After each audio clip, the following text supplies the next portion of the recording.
guys, what's going down? It's Toy Freakazoid back with you once again, and this time I'm here to unveil my newest custom G.I. Joe figure, and today it is CoverGirl. Now, back when the 25th anniversary came out, they never released a CoverGirl figure, but the G.I. Joe Club, they are releasing one, but she's actually blonde instead of like a reddish brown, like auburn hairstyle.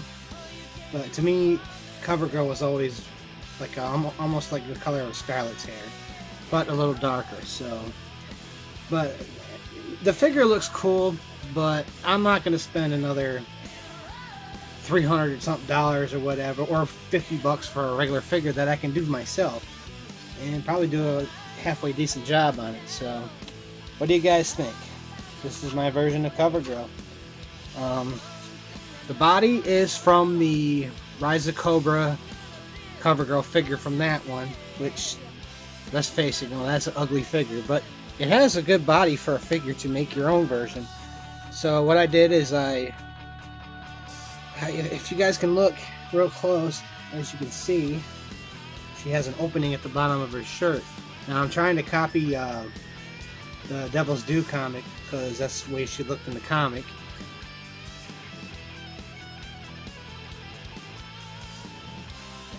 And with that, all I did was I used the same figure, just drummeled it down, made it rough, and then used a oh, I forgot what they call those things, but it looks like a brush almost on it. It smooths it out.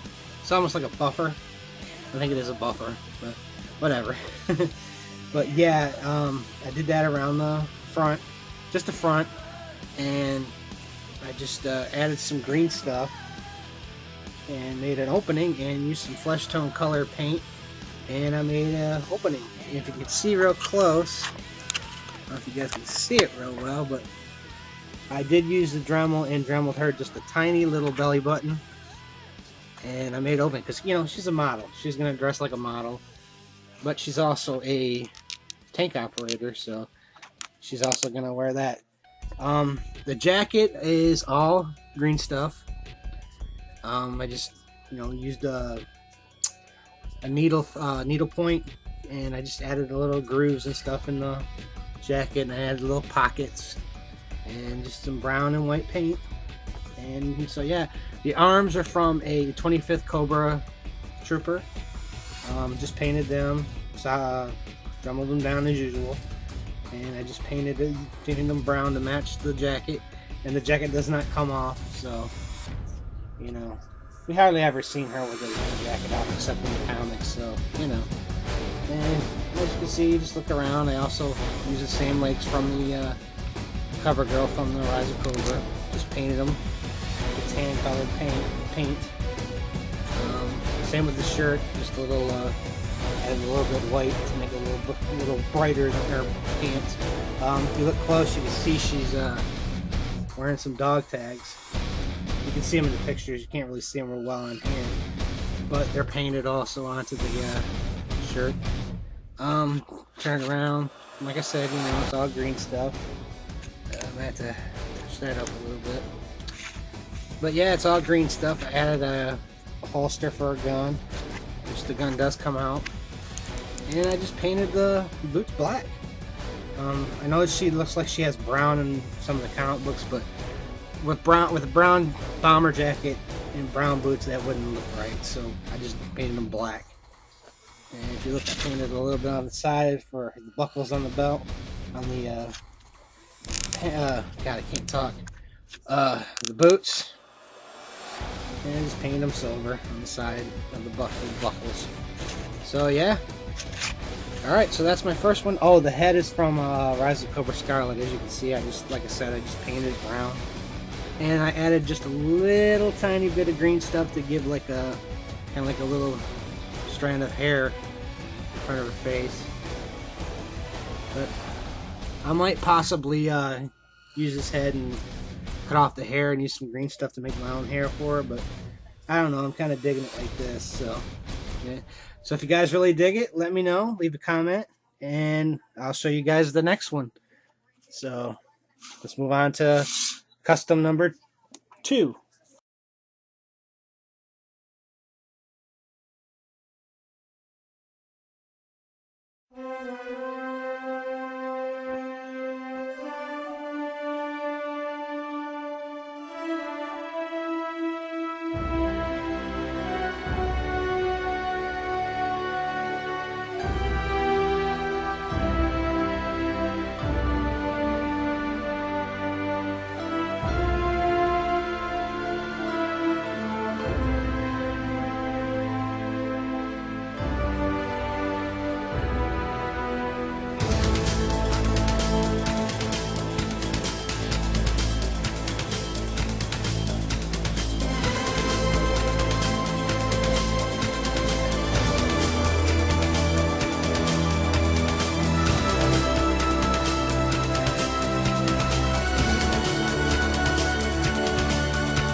Alright guys, I'm back once again, this time on custom number 2.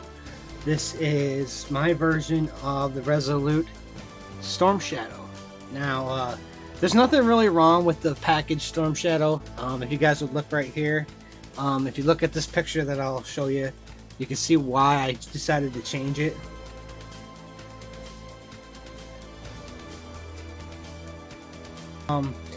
There's nothing really wrong with that figure, but the thing that I don't like about it is in the chest, he looks really bulky. Kind of looks like a sumo a little bit.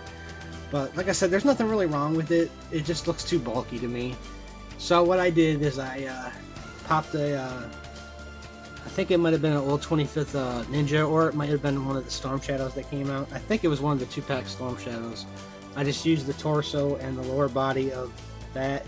Just repainted it. Added the arms from the Resolute figure that I had, which I got from a friend of mine a couple years ago, maybe? No, wasn't that long ago. I think it was beginning of summer. My friend just gave it to me. He had a pack, but he lost most of the figures. He just gave me that one because he knew I was a big fan of Storm Shadow. So I just used the arms for that, and I used the legs from it also. So I just repainted it up, made it look like his look in the Resolute cartoon. And like I said, you know, there was nothing wrong with that figure. I still have it from my trade with my collection 7000. I still have my pack. I haven't opened it yet. Probably won't. But yeah, I just wanted him to look more skinny, make him look more like he did in the movie. And yeah, so also I added some green stuff to make the cowl look more like the movie. You can take the helmet off from the original one, and he actually, if you really look at him, he actually looks kind of cool without the hood either. So it kind of gives him like a hood down look. So yeah, this comes off.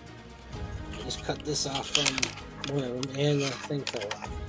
I actually added a hole to mine because there was no hole for it. So use that, and his arm's a little loose, but a little bit of thread can do that. Oh guys, a little trick I want to give you guys a point on. If you guys have Joes that have loose arms like this one, use a little bit of sewing thread and like keep wrapping it around. Don't use too much. And what you do is put a little bit of glue at where you're ready to put it down one more time. Put it down, and then tighten it. Tighten it real tight, and then cut off the. Try to break the thread when you're doing it.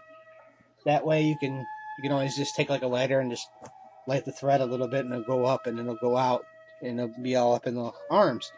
That's just for ones that you have open. Don't use them on brand new ones. But it works pretty good because this arm was really loose, and he's pretty tight now, and it always works. After, like I said, after you put that little strand of glue on there, and a little strand, work the arm up and around. That way it'll get tighter as you do it slow.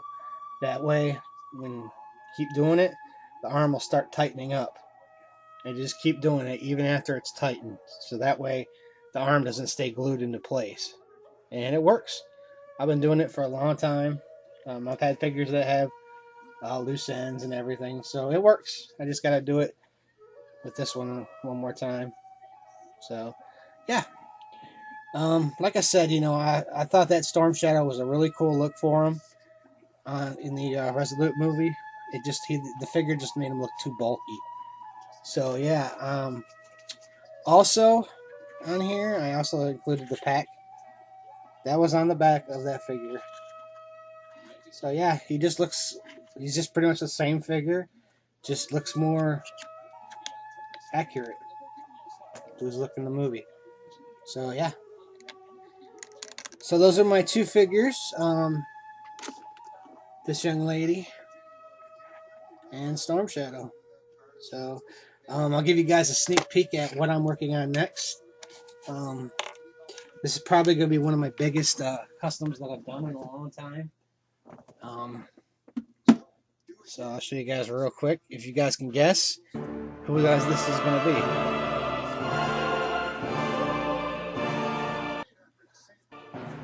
I haven't even started any painting. I still need to do some more fabricating. I'm gonna put some scales and stuff up to this point.